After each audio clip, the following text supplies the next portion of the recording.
Khan Sahab, all the allegations made by the petitioner are correct? Yes, of course. You sure? That's what his position. This is Khan Sahab, ذرا دوبارہ سن we have لیجیے. submitted. نہیں میں آپ سے submission نہیں پوچھ رہا ہوں. جی شوکت صدیقی صاحب نے جو الزامات لگائے ہیں اپنی پٹیشن میں اور تقریر میں وہ درست ہیں؟ ذرا سوچ کے جواب دیجیے گا. آپ پوچھنا چاہیں ان سے پوچھ لیجیے. جی نہیں پوچھ لیجیے, ابھی موقع ہے. Absolutely. He says that yes. I'm not saying anything without taking responsibility for that. نہیں, یہ میں نہیں کہہ رہا ہوں. جی میں دوبارہ پوچھ رہا ہوں, جو الزامات آپ نے اپنے آئینی درخواست میں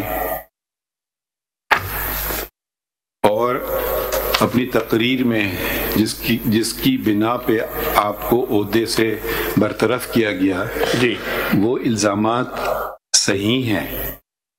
جی الزامات میں ایک ہاں یا نہ, یا کچھ اور کہنا چاہتے ہیں آپ؟ نہیں, yes of course. That's صحیح why ہے, we are here. صحیح ہے. بالکل absolutely. This is what his position is, that these are absolutely correct. اب ایک سیکنڈ چلیے, اب آپ پڑھیے 184(3). آپ کی درخواست ہے 184(3) کے تحت. جی جی ذرا پڑھیے. Read the whole petition on. آئین کے 184(3). Please. Without prejudice to the provisions of Article 199, the Supreme Court shall, if it considers that a question of public importance with reference to the enforcement of any of the fundamental rights conferred by Chapter 1 of Part 2 is involved, have the power to make an order of the nature mentioned in said article. ٹھیک ہے. اب ایک issue جو آئے گا آپ کے سامنے, وہ 184(3) کا کوگنیزنس اس عدالت نے لے لیا ہے. ٹھیک ہے جی. تو آپ سوچ لیجئے کیا ہوگا. اب یہ جن لوگوں کو آپ نے بنانا چاہتے ہیں پارٹی, اگر آپ کے الزامات صحیح ہیں جی سر, تو ان کو کیا فائدہ ملے گا؟ آپ کا یہ الزام ہے کہ جو الیکشن تھے, پچھلے کب کے الیکشن ہے یہ؟ 2018 کے 2018 کے الیکشنز کے حوالے سے پوری بات ذرا سن لیں نا. آپ کا الزام یہ ہے آپ کی درخواست میں اور آپ کی تقریر میں, جس پہ آپ کھڑے ہوئے ہیں کہ صحیح ہیں. جی آپ کا یہ الزام تو نہیں ہے کہ کوئی جنرل پرائم منسٹر بننا چاہ رہا تھا؟ نہیں. اگر آپ کا الزام درست ہے تو اس کا مطلب یہ وہ سہولت کار بن رہے تھے کسی اور کے لیے. وہ کون تھا؟ دیکھیے اس وقت ایٹ دیٹ گیون ٹائم. نہیں ہم سوال پوچھ رہے ہیں نا, بتائیے نا.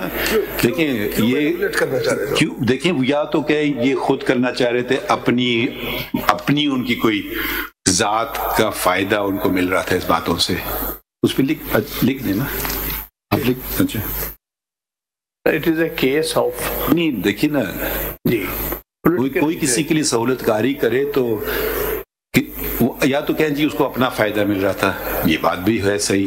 اسی میں نے کہا آپ ذرا سوچ سمجھ کے آگے پیر رکھیے گا, کیونکہ آپ نے الزام جو لگائے ہیں, آپ نے الزام ان پہ جو لگائے ہیں اس بات کے تو آپ نہیں لگا رہے ہیں کہ ان کو یہ کرنے سے کوئی فائدہ ہوا.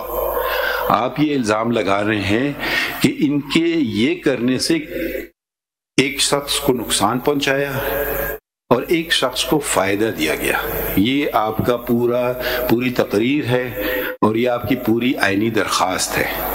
تو اگر ایک طرف تو آپ سہولت کاروں کو جب پارٹی بنا رہے ہیں تو بینیفیشری پارٹی نہیں بنے گا.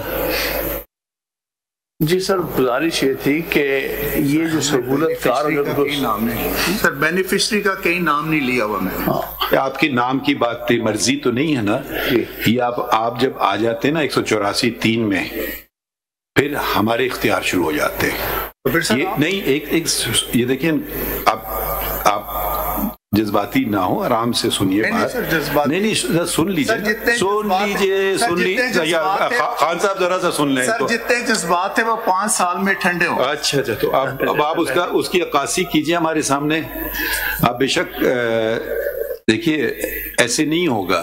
184(3) میں جب آپ داخل ہو گئے اور ہم نے کوگنیزنس لے لی, اور اگر آپ کے الزامات ثابت ہوئے, یا تو کہیں یہ شخص واحد کا مسئلہ ہے, ٹھیک ہے, پھر آپ شاید پبلک وہ کیا ہے جملہ جو آئین میں ذکر ہے جس کا پبلک کیا نام ہے, پبلک 184(3) کی لینگویج میں پڑھ لیتا ہوں, وہ پھر پبلک امپورٹنس کے زمرے میں شاید یہ نہ آ پائے. مگر اگر یہ الزامات درست ہیں, ٹھیک ہے, تو پھر تو آپ نے پورے پاکستان کے آئین کے خلاف کارروائی شروع کر دی.